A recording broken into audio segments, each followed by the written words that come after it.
With CI Futures, you can access AI-powered market forecasting for as low as $20 a month.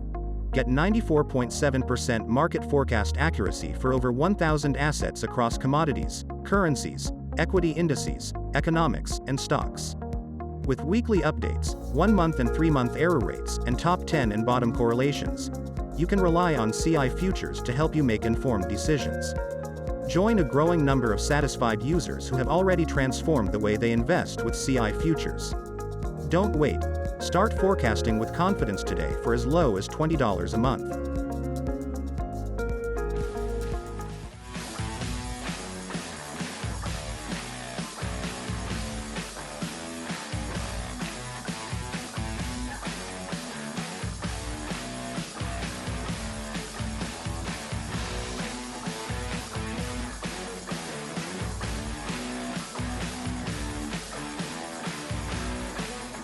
Hi, everybody, and welcome to the Week Ahead. I'm Tony Nash. We've got some great guests this week. We've got Daniel Lacalle. He's the chief economist at Tressis. We've got Marko, and we've got Ralph Schoellhammer from Webster University in Vienna. There's been a lot happening this week, guys, and I think what we want to start with is Daniel had talked about market optimism and how it may be a little bit off and inappropriate for where kind of some fundamentals and other things are right now. So we're going to jump into that at the start. Albert's talked about 2 more Fed hikes. So I want to see kind of where that is and what he's thinking and what the conditions are for that. And then for Ralph, we're going to look at European energy.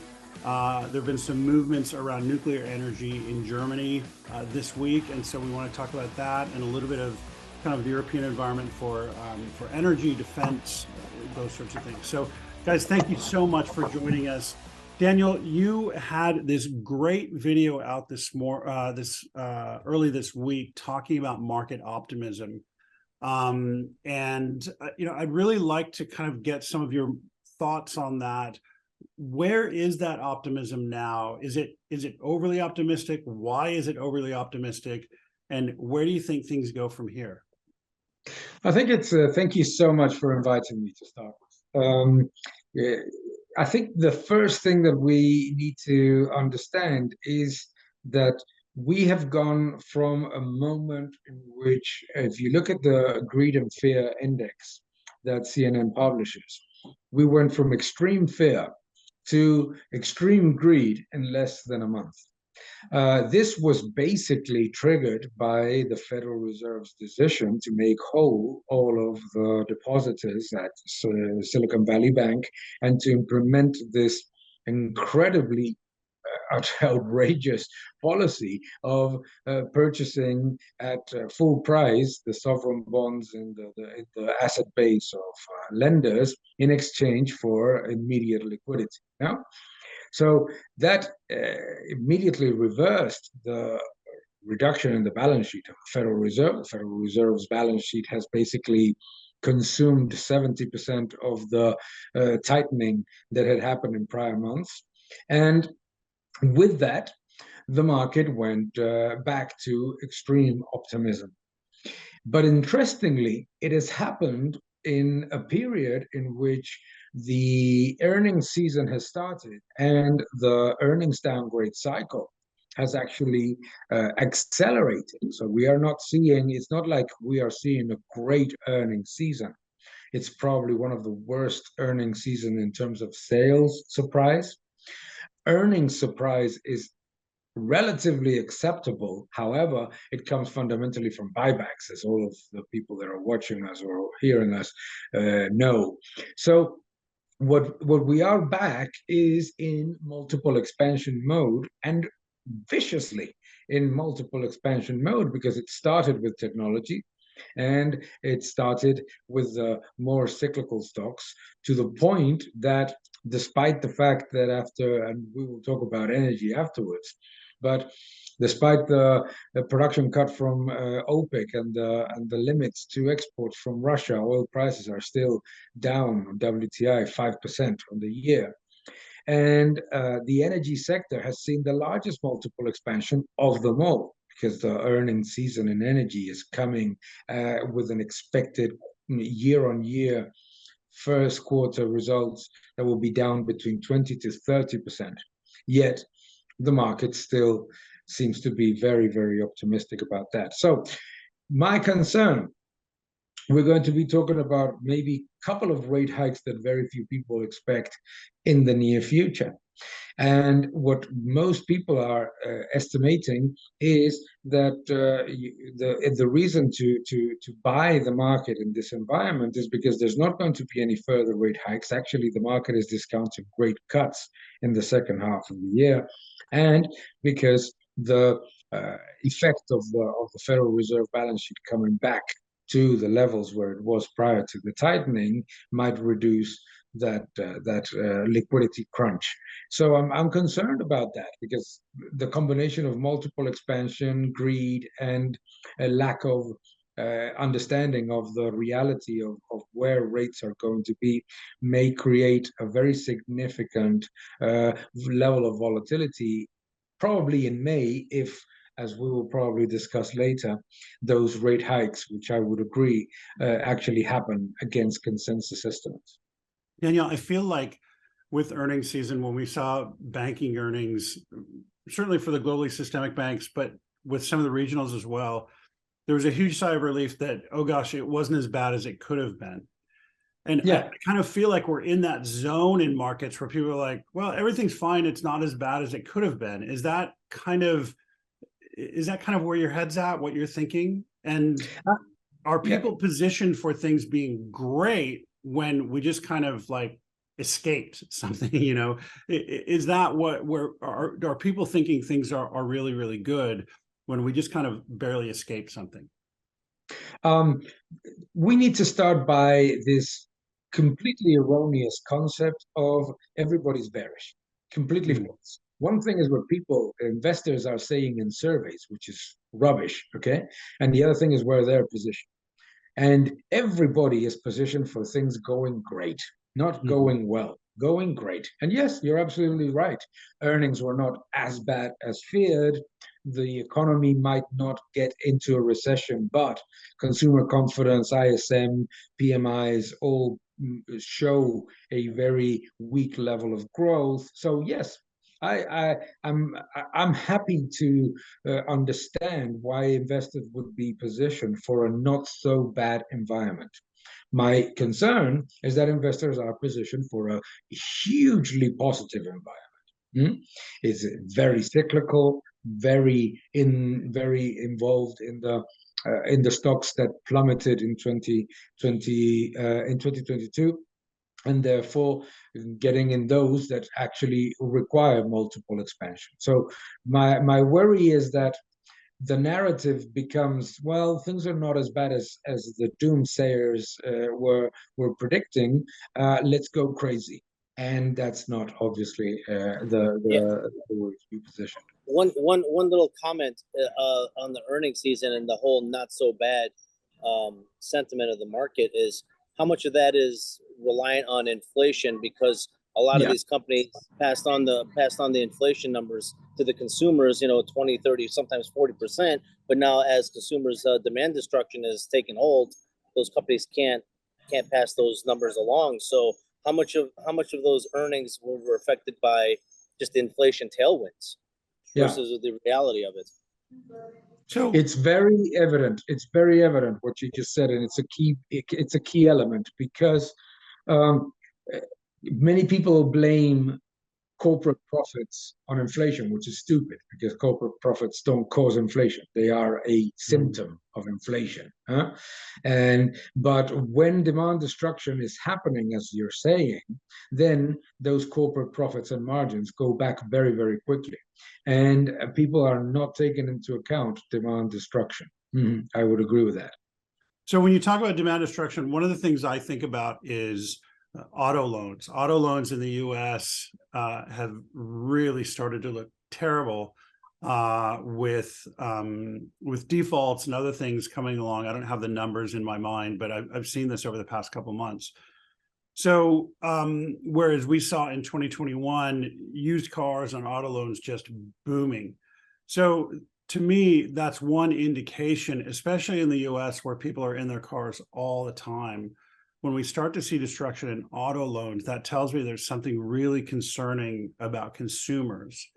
But what Albert just said about companies passing on inflation to consumers, and Sam Rines, who's on here regularly, talks about price over volume, where we've seen volume destruction at the expense of price rises. Are consumers starting to be tapped out? I mean, I see evidence every day of people saying, oh, consumers are tapped out, look at auto loans, look at other things. I see evidence on the other side where people say consumers aren't tapped out, they have plenty of capacity left. So what are you guys seeing in terms of where the consumer sits in the US and in Europe? I mean, I would just add one thing, kind of alluding a little bit to what Albert and Daniel said. When we look at the potential rate hikes, and this has been truth in the past as well, but it's a little bit different, I would argue now, is the central banks are not just hiking against inflation or market inflation, they're also hiking against government inflation, because governments try to offset inflation with more government programs, which then, of course, leads down the road to more inflation. So central banks, and this is probably worse in Europe, because there the central bank is kind of an external actor for many national governments. So this is a little bit of an additional twist. I mean, this has always been a little bit the case, but I think in Europe this time, Austria has been, in a recent statistic, the country with most handouts over the last 3 years.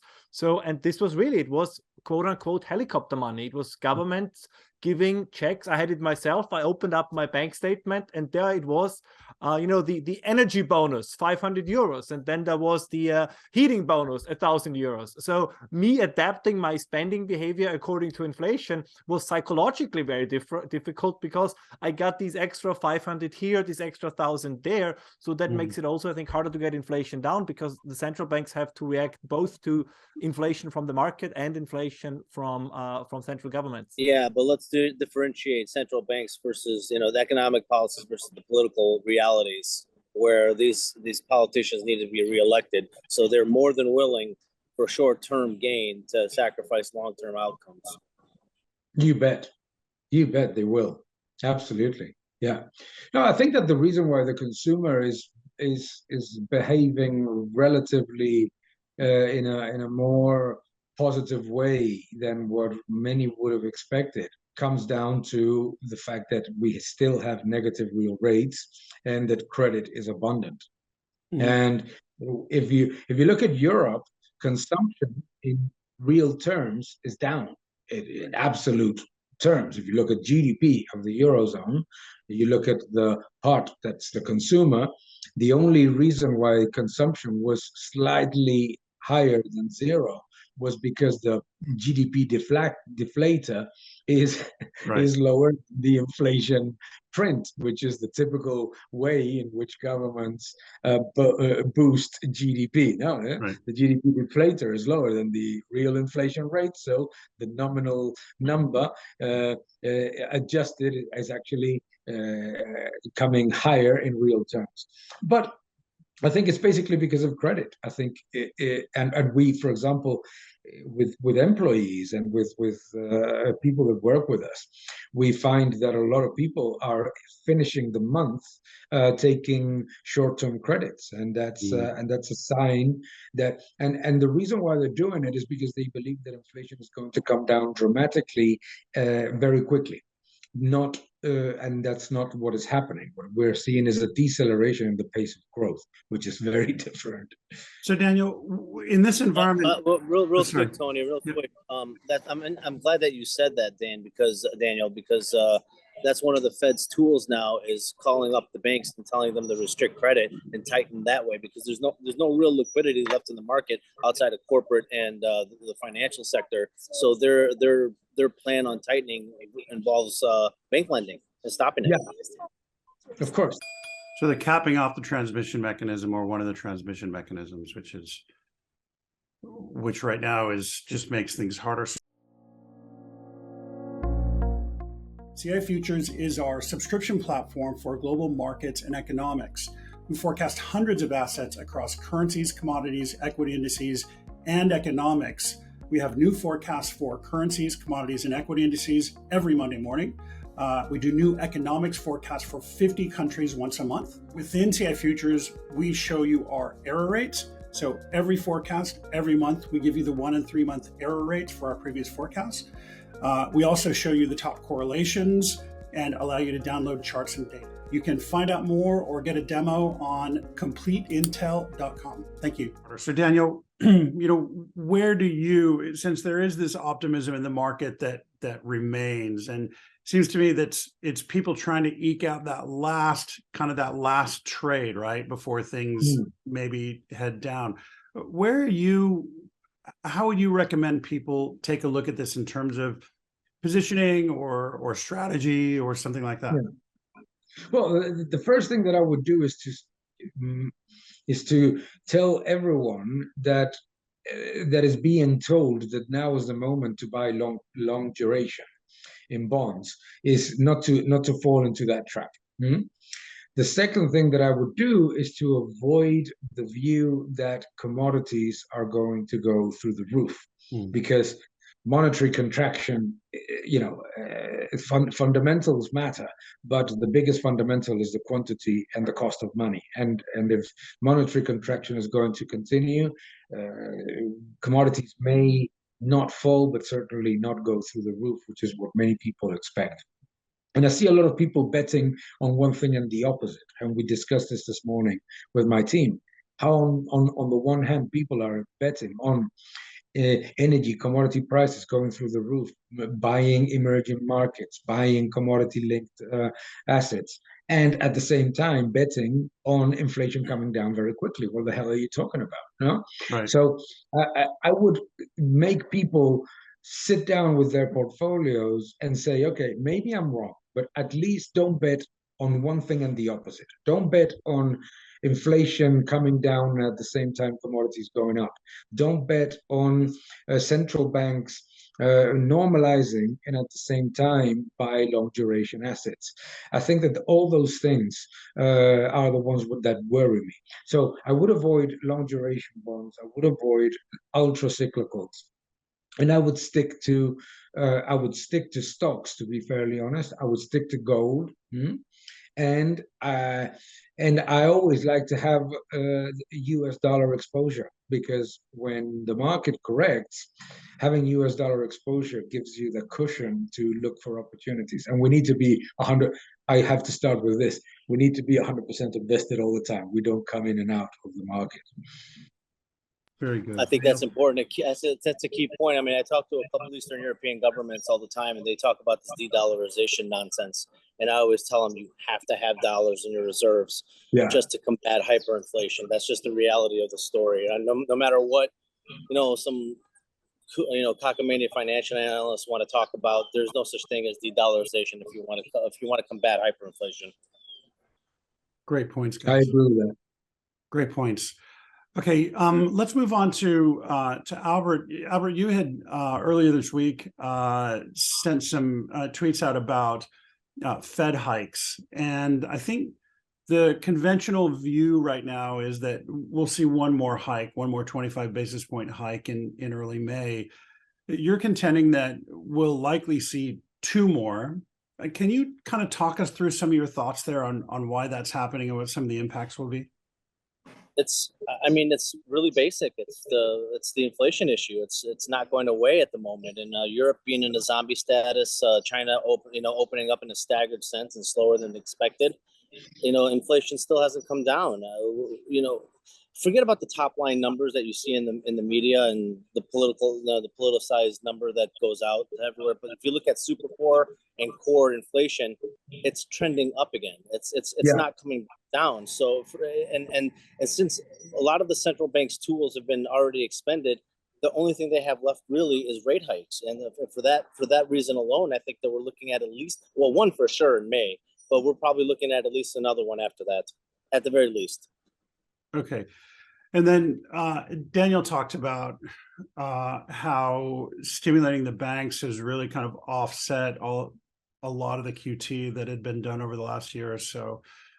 Do you see any movement on the Fed to tighten their balance sheet, or are they kind of just in this holding position until there's 100% confidence that the banking system is stabilized? Oh, the whole banking crisis was completely, in my opinion, falsified. I mean, they needed something to stop QT, and they got it. They unwound 9 months of QT in a week. It was absolutely stunning to see that, and this is why you actually see a lot of the people in the market talk about, no, this is the new QE. This is new QE. No, it's not QE. It's just a stopgap measure and trying to play status quo until they hope that inflation stabilizes in the next 3 to 6 months. However, I don't see that happening. I think that we're looking at probably at a secondary inflation event, not as high as it was last year, but marginally higher from this point on. Okay, so when we see rates rising, say another 50 basis points, and we see banks not lending, and we see this kind of some of these credit issues coming up, how does that impact things like housing? You know, we continue to see house prices stay pretty stable, actually. Well, so the problem to, oh, sorry, go ahead, Tony, finish. Go ahead. No, really. The problem that we have is, although the banks are tightening, from the West Coast of the United States and New York Fed, but the middle part of America and southern part of America, the banks were still lending. I mean, you can still go out in the housing market and still see an appreciation in prices in housing at the moment, right? You don't see that in New York, you don't see that in California, but everywhere else in the United States, it's happening. So the problem I see is that it's a patchwork. They're trying to do a comprehensive policy for tightening, specifically the housing and consumer markets, but it just doesn't work because it's so fragmented at the moment. There's no unit. You can't tell banks not to make money after 6 months. Right. I mean, it's just not going to happen. I mean, they're going to find ways to give loans out to people because they're banks. They rely on margins. Right. And you also mentioned Supercore and kind of the inflationary aspects of that. What are you seeing on wages, and what will slow down wage growth, especially in the middle of the U.S.? Nothing. I mean, the tourist season is upon us now in the United States and also coming up in Europe, and I don't see wage inflation slowing down one bit. And this is actually something that Janet Yellen and Brainard wanted. They wanted wage inflation because it's politically advantageous to them. Okay, so the Fed is looking at Supercore. Wages aren't slowing down. Wages are a big contributor to that through services prices. So it feels like we're in this continuous loop that just doesn't stop. So what is that? Is there kind of just no end to this, or at least for the next, I don't know, 6 months or something? This is what we've talked about numerous times on this podcast, is this doom loop of like Fed policies and then political policies intermixing and muddying up the waters, and you just get an inflationary loop over and over again. I mean, nothing's been actually fixed. I mean, the supply side, okay, a little bit, it's come back online to a marginal degree, but I mean, like I said, Europe being in a zombie status, they're not even really opening. Manufacturing is not opening in Europe. Again, China's staggered in their opening. So we're just going to get, this doom loop until political policies start coming back into more realistic terms.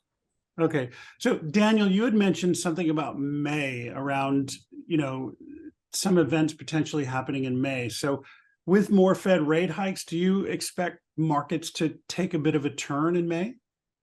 I think so. I think that if all these things that we've just mentioned are absolutely critical, because it's the opposite of what the average of the market thinks. The average of the market thinks that inflation is coming down dramatically, and that yes, core inflation is rising, but core inflation lags by, they invent these things, that core inflation lags by 2 months with headline inflation. It's something that has been completely, and she just gets so angry as an economist.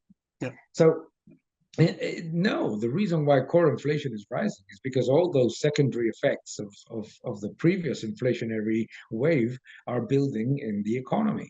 And ultimately, the money supply growth is coming down, but money supply growth continues to be above real GDP. Yeah?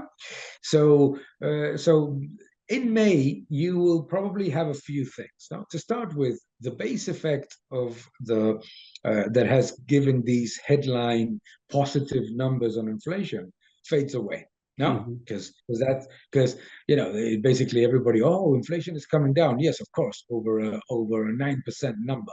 No, the second one is that right now there is this very optimistic view about the global growth. I find it amazing to see that the Chinese slowdown, that the Chinese recovery being virtually inexistent is not something that has created more headlines. In fact, it's rather the opposite.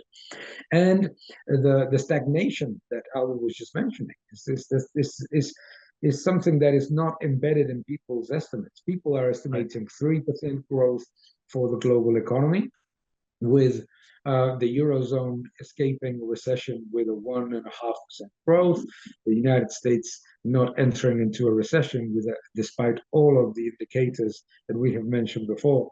So all those things tend to happen between May and June. Because if you remember, Tone, is that a lot of people that sell the bullish argument for the economy always talk every year the tale of, oh, but from June onwards, it gets better.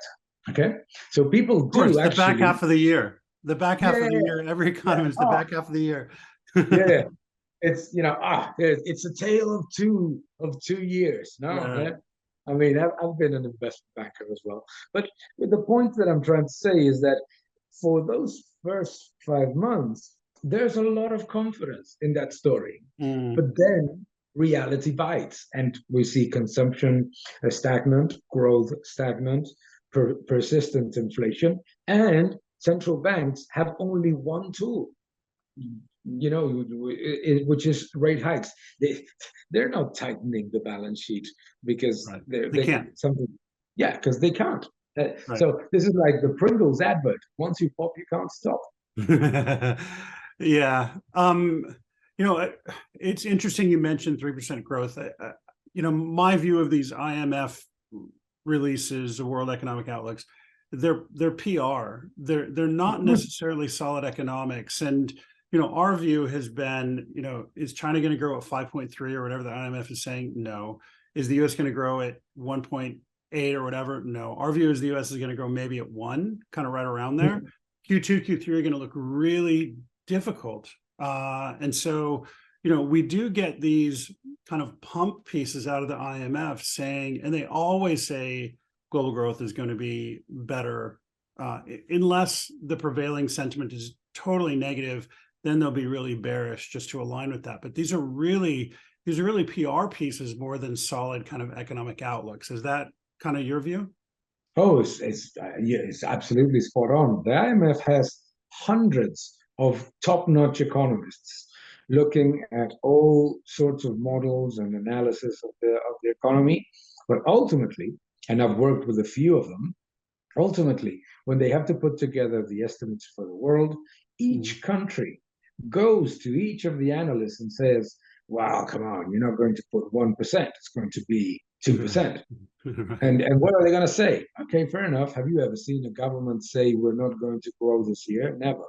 Right. So the IMF has, interestingly, a tremendous level of predictive capacity of recessions, but never predicts them publicly. Yeah. Because it's, as you said, it's hugely diplomatic. So that's why it's always a downgrade of growth story. And now what they do is that we have to do with the FOMC meetings, is that we have to read between the lines. And what they do now is that they maintain the bullish argument, but they give sort of subliminal messages about weaker things here and there. And it's usually buried between page 20 and page 30 of their release. And between page 20 and page 30 of their release, what you have is that credit impulse is plummeting in developed economies. That's right. So far, very, very happy show, very optimistic show, guys. I just want to thank you for that. It's been awesome so far. So, Ralph, let's move on to Germany and energy in Europe. So the Germans announced this week that they're halting or that they stopped their nuclear plants. Tell me about that. Like, why is that happening? Well, they did, right? So this was on April 15th. They shut off their last 3 nuclear power plants. So Germany is, at the moment of us speaking here, is a nuclear power-free country. I mean, inside the country, Europe has an integrated electricity grid, so they still on occasion get plenty of nuclear energy from the Czech Republic and from France. But Germany has left the world of nuclear power. And that's, of course, the problem. It's an integrated grid. So some people pointed out, why is everybody making such a drama out of this? Germany was a net electricity exporter last year. That is all true, but this is the problem. So it's not just a problem for Germany, it's a problem for the entire energy situation in Europe. And just to put a few numbers on this, at the moment, the average megawatt hour in Europe is still about twice as much as the average megawatt hour in China. So that is a problem for manufacturing. And if you take the United States, you have this absurd situation that in the shale patch, right, the oil production has natural gas as kind of a side product. So they literally have to burn natural gas because they don't know what to do with it. So natural gas prices are down. So to quote Emmanuel Macron, he wants to make Europe the 3rd superpower. But if we look at energy prices in these, hypothetical 3 superpowers, Europe is at the dead end. Energy here is still much too expensive. And if we look at the manufacturing sector versus the service sector in Europe is not doing so bad at the moment. It's even expanding, but manufacturing is suffering. I mean, some, and I think those people are not entirely wrong, would say that manufacturing is in a recession, and it makes a lot of sense. And we kind of enter now what Albert mentioned. We enter this doom cycle because now you have in Germany and other European countries this idea, this is not a problem. We're going to make a special industry energy price where the government guarantees a specific price per megawatt hour, but the government guarantees a specific price for the access to energy. But that energy still must come from somewhere. Currently, you have the German energy minister and the chancellor traveling all the coastal cities in Germany because there's a lot of local resistance against new LNG ports. But those LNG ports are the promise how they're going to solve the problem of having abandoned nuclear. So a lot of the things that are supposed to replace nuclear are things that are currently in planning that haven't materialized yet. So I would argue that for the foreseeable future, whether we will call it an energy crisis, kind of over dramatic, but there's definitely going to be a lot of pressure on prices in the energy market because energy production, whether it's electricity or other areas, is not keeping up. Will there be a shortage? I don't think there will be a shortage. Europe is still rich enough to buy it, but it's going to be more expensive. And that price is going to end up one way or another on the monthly bills of the consumers. So I had dinner last night here in rural Texas with 2 Germans and a Belgian, and I was asking them about this. And that's the beginning of a great joke, isn't it? It is. It really is. But when I asked them about, started asking about energy and nuclear in Germany, they said, we're going to stop here and we're only going to give yes, no answers because they were so annoyed by the policy and so annoyed by kind of just how crazy some of these decisions are. So it sounds to me like it's kind of just a not in my backyard, a NIMBY type of deal where Germans don't want nuclear energy in their country, but they're happy to take energy derived from nuclear from other countries. Not at all. That's what the really frustrating thing about the story is.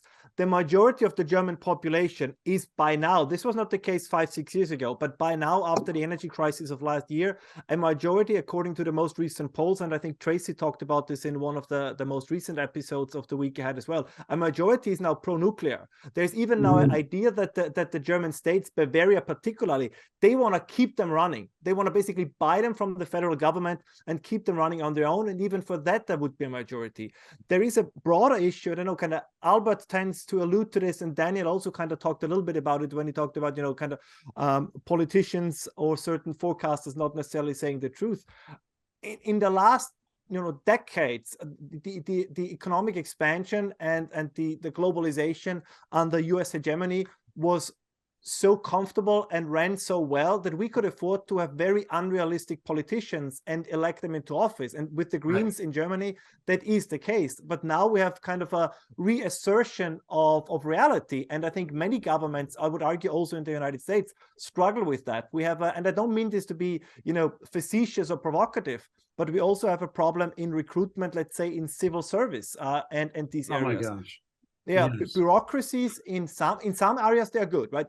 Finland, I think, is very well managed. Denmark does a pretty good job.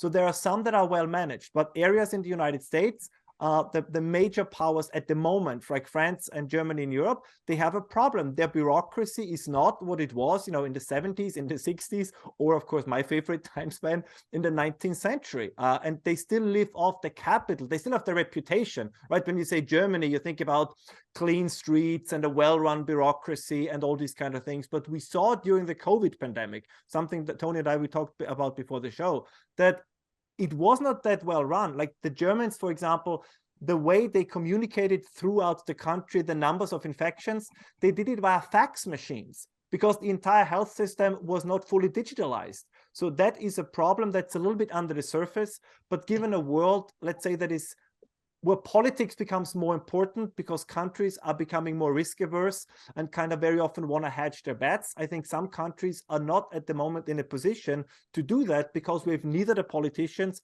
nor the civil service to do this. I mean, just a quick example, no offense towards the United States. But we'll be offensive for the US. It's okay. If you look at Congress, I mean, you literally have people that are either demented or at the brink of dementia, or who had recently had a stroke. Nothing against these people personally, but that's a luxury you can afford when everything is going well. I think that once somebody said we're rich enough to be stupid. I think we're no longer that rich to be that stupid, and I think that's going to be a bigger problem. I know it's a little bit metaphorical, but I think that's going to be a bigger problem going forward. No, it's true. Like I tell people all the time, like our people in Congress and in the federal government, they're all like 124 years old, and they just can't relate to people who actually work. But we elect these people. I don't understand why. So when you talk about European bureaucratic ineptitude, I'd like to introduce you to Washington, D.C., because Europe is, they're perfect compared to what we have in D.C. And it's unbelievable. There's one thing, I think Albert is going to love this. I don't know if it's true, but supposedly in these leaked documents from last week, it turned out that 2/3 of employees at the Pentagon are under 30 years old. And I mean, one would argue that at least in some ways, if you look at foreign policy and diplomacy as it is conducted, again, also by Europeans at the moment, right? I think there is a lack of skill. There is a lack of fine-tuning. Again, I don't think that these are bad people. I don't think they do it because they're ill-intentioned. I think they simply do not have the required skill set. But let me push back on that a little bit. If they're young, at least they have a stake in their future. When we look at US politicians who average 124 years old, they don't have a stake in their future, okay? They've been in these roles for decades, and honestly, will they be around in 5 or 10 years to deal with the ramifications of their policy? I just don't believe they are, and I don't believe they care. Yeah, Tony, but the problem is they don't have the experience, and they're ideologically biased still. And this is the problem. This is the problem when you start working in diplomacy, is you have to be very fluid and very gray area, and a lot of people aren't. Whenever you take a position based on your political ideology, it hurts things. I mean, look what Blinken did in Brazil and Colombia. Shifted them over to the left, and then now they're sitting there talking, damning the United States at the UN for perpetuating wars and stuff. So it's like I said, when you lack experience and overly politically biased, it's a problem in diplomacy. It's on both sides of the aisle. Yeah, absolutely. Yeah, it's the worst combination. You have 120-year-old people in the leadership positions that don't want change, and you have all the ground staff and the people that are doing the work that are less than 30 years old and that have been told that 2 + 2 = 22, and that the money making machine will solve everything. So I'm like, oh my God, the combination is dreadful. However, I will say one thing in the defense of the United States. The massive bureaucratic machine doesn't weigh more than 50% of the economy. In the European Union, it does. Oh yeah, and what you were mentioning before is scary, because think about this: you have a massive energy crisis. You have the evidence that you had to rely more on not on nuclear, that Germany had to go and suddenly depend more on lignite, on coal, and massively import LNG from the United States. We have been saved in the Eurozone of a massive recession by an extremely mild winter. Yeah. Despite having all the luck and understanding that you have made a massive mistake, you double down on the mistake. This is the same, by the way, is happening in Spain. It's happening in Italy, where they're trying to completely overrule the shareholders' decision on the major utility company. And you've mentioned a critical thing, is that you cannot expect the European Union to provide growth and manufacturing improvement with those levels of energy costs.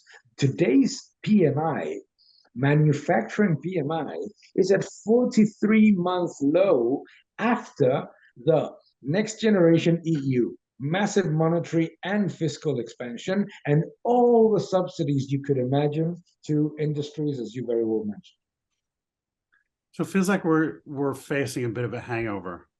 So this is kind of a very doomy episode, guys. So this is well, it's a free money. It's the free money policies that's been around for decades, and everyone thinks, especially the younger, under 30 people, they listen to Bernie Sanders and say, "Oh, everything should be paid for by the government and this and that," but they don't want to talk about the ramifications, 15, 20 years down the line.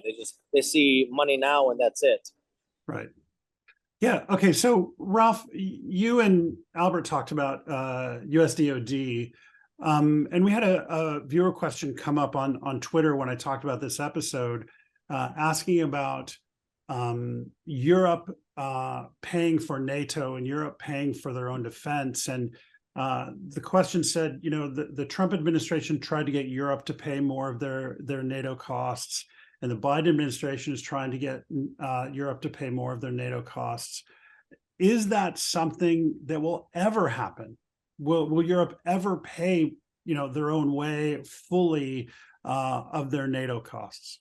Well, no. With few, go ahead, Rob. Yeah, with few exceptions, right? I mean, Poland does, Greece, of course, for different reasons. Greece does because they feel threatened by yet another NATO member in the form of Turkey, which has a certain irony to it. And I think there's 2 Baltic states to do as well. But yeah, I agree with Albert. I mean, you see it even like there was all this excitement about Sweden's joining NATO. But one of the first things the Swedes said was, well, but we're not going to meet the 2% of GDP target before 2028, which means when the new government is probably going to be in power. So they're already pushing this forward to the next government. And Albert also tweeted about this. I mean, in Germany, they asked the kind of the parliamentarian in charge of the armed forces, and she said they haven't seen a single, her words are like, I'm quoting here, we haven't seen a single cent of the promised additional 100 billion for the the Zeitenwende, the time change. So this has been, in Germany at least, a lot of this has been talk, but not much have happened. And even if you look at European military spending, if you, for some of them, not all of them, but again, if you take Germany and some others, if you subtract pensions and wages and all these kind of things, the kind of money that really goes into military readiness is very, very, very small. I always argue, this always gets me a lot of hate, but I think the United States should make a cold, I don't know what the English word for this is, but kind of cold turkey for the Europeans and say, we have provided defense for you long enough. You have the economic power. You can provide it for yourselves. As Albert well knows, and I'm sure Daniel as well, from the occasional Twitter fight, there are so many Europeans who claim we are under US occupation, and Macron means we're the vassals of the United States. All right. I mean, if we are that good as Europeans, if we can do it on our own, I think the Americans should call our bluff. And then there will be a rearrangement, right? Poland will become more important. Germany will become less important unless they step up their game. But I think this idea that if you tell Europeans the Americans will always continue to pay, you create zero incentives for the Europeans to pay more. Right. But even if you do say the Americans are not going to pay anymore, the problem in Europe is that ship has sailed. Is that people are still going to think that we are going to get the level of security that we have out of thin air. that you don't need to spend in military. That problem is not easy to solve. The only way that I see it is that if the United States looks at it as a vendor financing scheme, as in the sense that it continues to provide the support for the military in NATO, etc., and quid pro quo, that means opening agriculture, automotive, etc., of all of those hyper-protected industries in the European Union. The problem from my perspective, of the United States policy is that it continues to pay for NATO and all the military spending, and continues to allow one by one each of the US presidents, the European Union, to enter into bigger and bigger and bigger protectionist measures under the disguise of environmental requirements. I'll make this quick, Tony. Europe Okay. has a decision: either they fund their military, or they cut, and then they have to, or fund their social programs. They can't do both. And if you want to win elections in Europe, you cannot cut social programs. It's simple as that. Okay, Yeah. but I hear that, but with such a large gray cohort in Europe, can they continue to pay for those social programs? Do they have wage earners who can pay for that? Is there too much of a demographic issue? So is it not one or the other, but is it neither of them, right? Yeah. Well, the problem is then you start talking about Fed swap lines and the political aspect of those things to keeping Europe afloat. That's where that comes into. I mean, I think that we again have the problem, and I do it too, but I try always to kind of get myself to stop doing it. We talk about Europe in very general terms, but to give you one example, in Sweden, for example, the retirement age is directly tied by law to average life expectancy. So in Sweden, automatically the retirement age goes up if life expectancy goes up. Now, as you see in France right now, it's absolutely impossible. This is also a little bit due to the unpopularity in many areas of Macron, but it's basically not possible to increase the retirement age from 62 to 64, which is absolutely necessary for just to make it somewhat viable. I mean, I would argue that's a problem all Western nations in a sense have.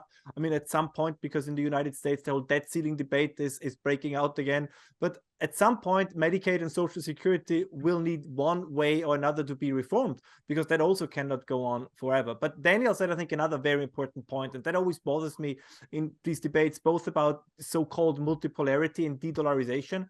There is this idea that all of this could hypothetically happen, and yet nothing would change, right? It's mostly Europeans who talk about this. You have Europeans who say, the new multipolar world and the dollar will be replaced, but none of this would be great for Europe. I mean, in a sense, in a sense, I'd rather be, the European Athens to America's Rome than to be some province squeezed between the Middle East, the US, and China, that both economically and militarily is not as strong as we might like to be. But as Albert pointed out, we're also not willing to put the money where it would have to go in order to be that powerful. So this is irritating. Ralph, if you had to put a probability on the latter scenario, do you think that's probable? Like, do you think that's 40% probable that Europe becomes squeezed between China, US, and Middle East?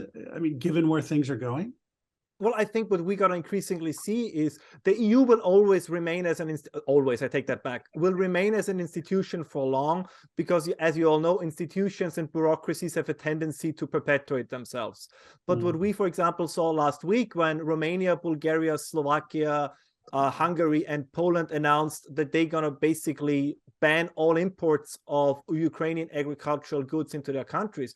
This was in direct violation of an authority that was given legally to the European Union. And the EU has a quasi-free trade agreement, particularly in the area of agricultural goods with Ukraine. So what they did was they basically ignored one of the key competences of the European Union and the European Commission. And I think we're going to see this more often in the future. So the EU will remain in one way or another, but I think there will be certain areas where countries occasionally go it alone. And what we also then, and this is going to depend on the United States, but there are already talks, whether they're going to be fruitful or not is something else, whether the United States should refocus, let's say, more on Poland as their main partner in Europe, whether they should focus more on Central and Eastern European countries. So I think there is So something is going on. I cannot yet say what exactly how it's going to end, but something is going on in Europe. So, and this started in 2004 with the expansion towards the east, because that was a new kind of countries, in many ways good, but definitely different from the Western European Union as it existed. And I think this is increasingly more difficult to keep together. So maybe Blinken will adopt a very Rumsfeldian view of old and new Europe, maybe? Yeah, don't hold your breath on that one. No, I won't do that. Guys, gosh, this has been such an optimistic discussion. Thank you so much for your time. I really appreciate it. No, seriously, this has been really informative. I can't wait to see what happens over the next week with regard to some of these things, Daniel, especially with your market kind of optimism. So, guys, thank you very much for your time. Have a great weekend and have a great week ahead. Thank you. Thanks a lot. Thank you.